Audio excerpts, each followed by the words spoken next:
Paano matatamasa ang kalayaan kung ang sariling kababayan ay bulag sa katotohanan? Paano lalaban ng mga taong pilit na tumatakip sa mata ng mga Pilipinong dukha sa kalayaan? Sabi nga nila, kahit sino may mabuting puso ay tuluyang magbabago dahil sa hirap na dinaranas sa buhay.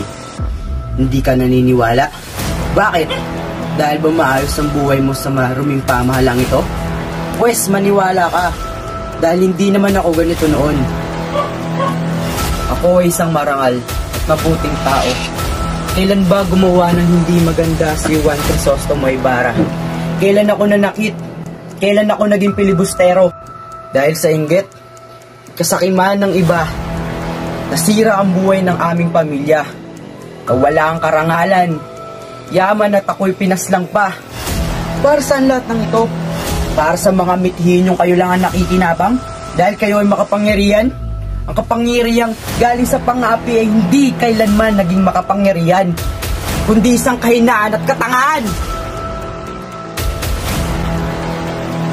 Umalis ako ng bayang ito para magpayaman, upang may sakatuparan ng aking paghiganti.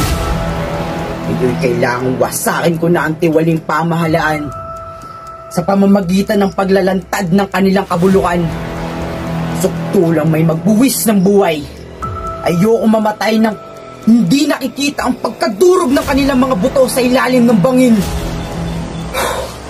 Ako si Simon, walang mga alipin kung walang paalipin.